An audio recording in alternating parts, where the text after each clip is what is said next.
드디어 아빠들이 기다리던 차가 나왔습니다. 카니발 하이브리드 모델입니다. 고질병이었던 소음과 연비 문제 해결됐을까요? 김호무 기자가 취재했습니다. 자녀가 둘 이상이라면 묻지도 따지지도 말고 카니발이란 말이 있을 정도로 패밀리카의 정상 자리를 내려온 적이 없는 카니발의 페이스리프트 모델을 오늘 몰아보겠습니다.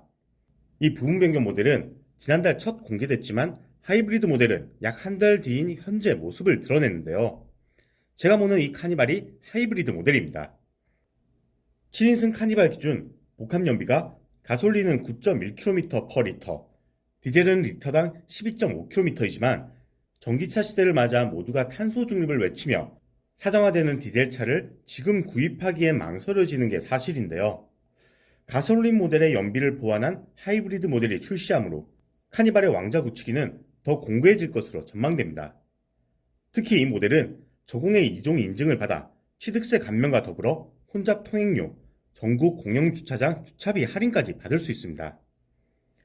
카니발 하이브리드를 사기 위해 사전 계약을 한 5만 명이 넘는 이들의 우려했던 부분인 엔진 힘에 대해선 전 합격점을 주고자 합니다. 무거운 짐이나 여러 사람들을 태운 게 아닌 저 혼자 차를 모는 환경이긴 하지만 가속 페달을 밟는 대로 쭉쭉 올라가는 속도를 보였으며 기운 빠지게 하는 맥없는 엔진음은 없었습니다. 하이브리드 모델을 탈 때면 회생 제동으로 인해 개인적으로 거북한 주행감을 느끼곤 했습니다. 가속 페달에서 발을 떼기만 하면 울컥한 멈칫함과 정차하듯 빠르게 줄어드는 속도감을 느낀 것인데요.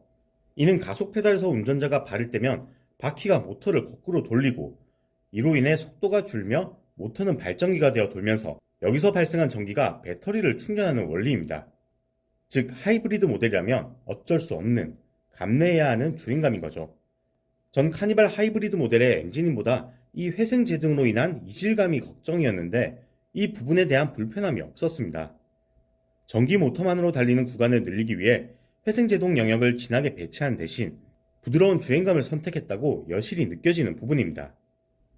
운전석에 앉아 도로를 달릴 준비를 끝내니 헤드업 디스플레이가 제일 먼저 눈에 띄었습니다. 차체가 크니 이에 맞춰 헤드업 디스플레이 화면도 키운 것인지 정보값을 나타내는 화면 크기가 시원시원합니다.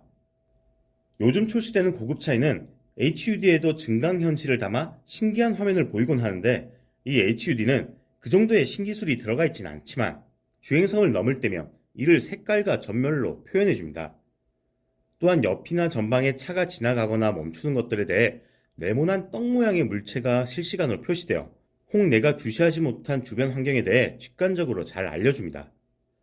계기판과 센터페시아 디스플레이는 요즘 나오는 현대차, 기아, 제네시스 차와 같이 하나로 연결된 길쭉한 직사각형 모양을 하고 있습니다. 얼마 전 제네시스의 GV80 쿠페를 시승한 적이 있는데 그 모델은 큰 화면의 중간을 나누는 공간이 자연스레 연결되는 식으로 설계된 걸 보고 예쁘다라는 생각을 좀 했었는데요. 이 카니발은 그건 그 차고 나는 나다라는 식으로 계기판과 센터페시아 디스플레이가 각자만의 영역에서 화면을 비춥니다. 카니발에 장착된 운전자 보조 시스템 또한 충실히 작동합니다. 스티어링 휠에 올린 손에 힘을 거의 빼듯 올려놓은 상태로도 차선을 따라 운전대가 알아서 좌우로 움직이며 거진 자율주행으로 달린다는 느낌이 듭니다. 일부러 차선을 조금 벗어나도록 운전대를 돌려잡으면 차와 내가 힘겨루기를 하는 듯 묵직한 핸들의 반발력이 느껴집니다. 이렇듯 도로를 달리며 기능들을 살펴보는데 갑자기 허리춤을 주무르듯 시트가 움직였는데요.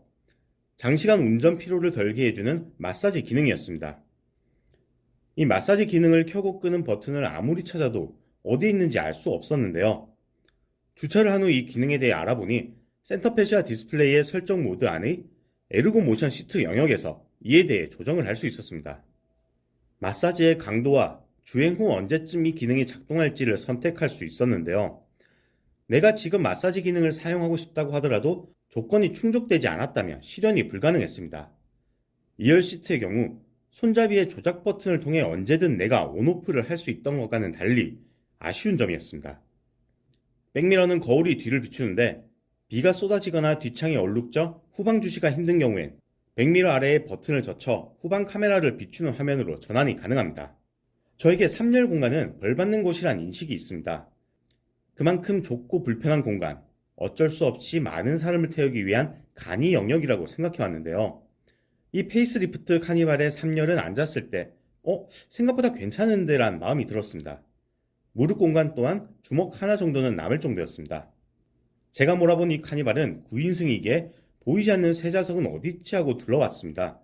트렁크 바닥 부분서 나를 당겨줘라고 말한 듯한 끈이 있어 당겨보니 숨겨진 4열이 드러났는데 이를 세우니 확실히 3열과 4열의 좁디 좁은 영역 땅 따먹기가 펼쳐졌습니다. 4열을 올렸을 땐 시트의 등받이 부분이 뒤 트렁크 문에 온전히 맞닿을 정도로 극한의 공간 설계를 꾀했는데요.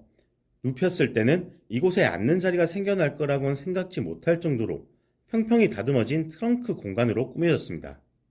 차란 건 각 목적성에 맞게 뚜렷한 개성을 가지는가 하며 어느 곳에서든 무난하게 사용 가능한 범용성이 중요한 덕목입니다. 카니발을 타고 레이싱 트랙을 달리거나 울퉁불퉁 튀어나온 바위길을 헤쳐나와 산에서 차박을 즐기는 이들은 거의 찾아볼 수가 없죠.